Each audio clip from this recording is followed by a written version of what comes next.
నమస్తే.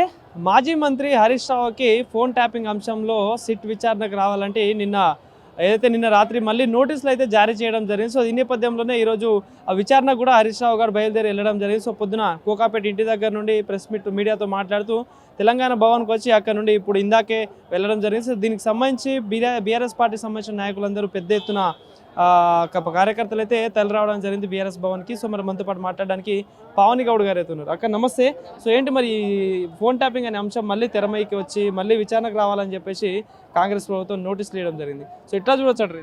అధికారంలోకి వచ్చిన దగ్గర నుంచి రేవంత్ రెడ్డి కాంగ్రెస్ రెండు కలిసి అటెన్షన్ డైవర్షన్ పాలిటిక్స్ చేస్తుంది. ఆనాడు రామన్న గారు లగచెర్ల అల్లుడి దోపగాన్ని బయట పెడితేనేమో ఈ ఫార్ములా రేస్ అని విచారణకు పిలవడం జరిగింది.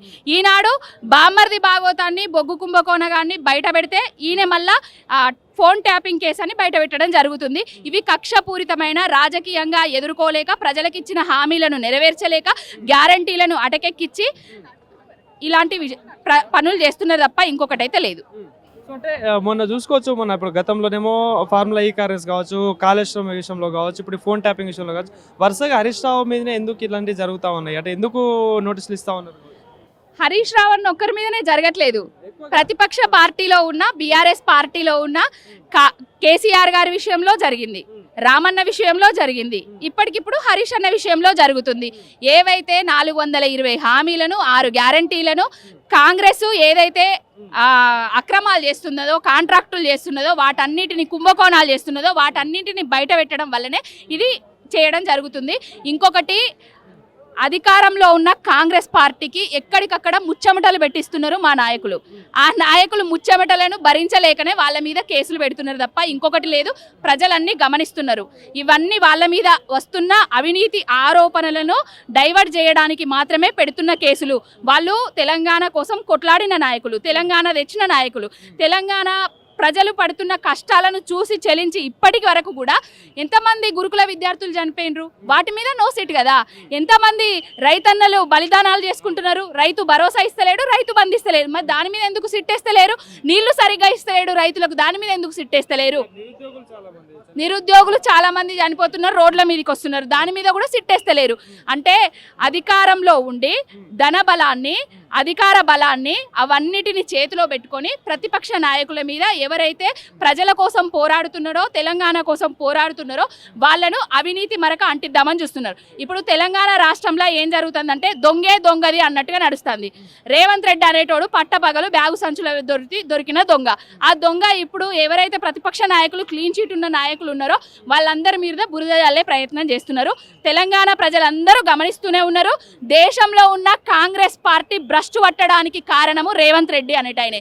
ఇప్పటికైనా రాహుల్ గాంధీ కళ్ళు తెరిచి ఇక్కడ ఆ రేవంత్ రెడ్డిని గద్దె దింపుతాడా, సీటు దింపుతాడా, దింపేసి ఆ కాంగ్రెస్ పార్టీని, కొన ఊపిరితో ఉన్న కాంగ్రెస్ పార్టీని కాపాడుకోవాలని కోరుకుంటాను. అంటే మొన్న రేవంత్ రెడ్డి గారు మాట్లాడుతూ కూడా బీఆర్ఎస్ పార్టీని బొంద పెట్టాలి, బీఆర్ఎస్ పార్టీ గద్దెలన్నీ కూలగొట్టాలని మాట్లాడుతూ ఉన్నారు. సో ఏంటి దీనిపై ఎట్లా? మన బొంద గుంపు మేస్త్రి మళ్ళా తాపి మేస్త్రి అయిదామని చూస్తాడు.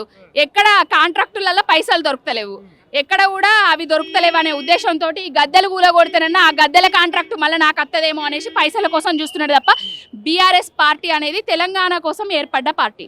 ఆనాడు టీఆర్ఎస్గా ఉండి తెలంగాణ ప్రజల మనోభావాలను, తెలంగాణ ప్రజల ఆత్మగౌరవాన్ని రక్షించి తెలంగాణను తీసుకొచ్చింది.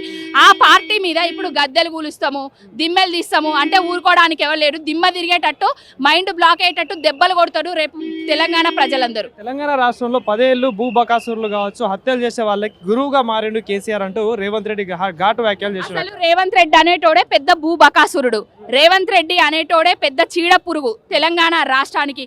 రేవంత్ రెడ్డి అనేటోడే ఒక రావణ బావుడు కూడా గొప్పడే కావచ్చు. ఒక ఇంతకు సీతమ్మను అది చేయడం వల్ల అది పోయిండు. కానీ తెలంగాణలో సీఎం రేవంత్ రెడ్డి అనేటోడు సీఎం అయిన దగ్గర నుంచి వెళ్ళి ఆనాడు తెలంగాణ రాకముందు నుంచి కూడా ఆంధ్ర నాయకుల బూట్లు నాకిండు, తెలంగాణ రాష్ట్రానికి అడ్డుపడ్డాడు. ఈనాడు వచ్చిన తెలంగాణ రాష్ట్రాన్ని 10 ఏళ్ల పాటు ముందుకు నిలిపిన రాష్ట్రాన్ని అయోమయం చేస్తూ మళ్ళా చంద్రబాబు చెప్పుతున్నట్టుగా చేస్తున్నాడు తప్ప ఇంకొకటి ఏం లేదు. తెలంగాణ ప్రజలు గమనిస్తున్నారు. సో సో అంటే రాబోయే రోజుల్లో మున్సిపల్ ఎన్నికలు రాబోతాయని, సో అదంతా డైవర్షన్ కోసం ఇదంతా జరుగుతా ఉంది అనుకోవచ్చు. అంటే మున్సిపల్ ఎన్నికలు జరుగుతాయి, సర్పంచ్ ఎన్నికలు జరిగిపోయినాయి. సర్పంచ్ ఎన్నికలల్లో ఏం చేసిరో తెలంగాణ ప్రజలు తెలుసు. అధికారంలో ఉన్న పార్టీ 90% సీట్లను గెలుచుకోవాలి. అధికారంలో ఉన్న పార్టీ సావు తప్పి కన్ను లొట్టబడ్డట్టుగా 50% తక్కువ సీట్లను గెలుచుకున్నది. బీఆర్ఎస్ పార్టీకి అసలు గుర్తులేని ఎన్నికలల్లో బ్రహ్మరథం పట్టిండ్రు ప్రజలు. ఇప్పుడు మున్సిపల్ ఎన్నికలల్లో ఏం చేస్తారో అనే ఉద్దేశంతో ఇవన్నీ డైవర్ట్ చేస్తున్నాడు. ప్రతి ఒక్కటి గమనిస్తున్నారు. సో అంటే ఇంకో అంశం ఎట్లా చూడొచ్చు అంటే చివరగా ఏదైతే చలాన్ల విషయంలో డైరెక్ట్ వాళ్ళ ఖాతాల నుండి డైరెక్ట్ కట్ చేసేయాలి అమౌంట్ అని చెప్పేసి రేవంత్ రెడ్డి గారు మాట్లాడుతాను. సో దీనిపై ఎట్లా స్పందిస్తారు?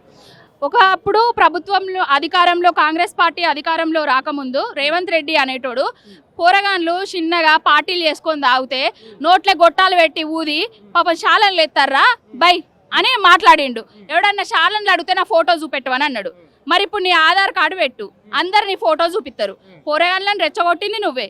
మళ్ళీ ఆ పోరగాన్లకి ఇప్పుడు బ్యాంకు డైరెక్ట్ ధనాధన్ బ్యాంకు నుంచి వెళ్ళి కడిగేస్తా అనేది కూడా నువ్వే.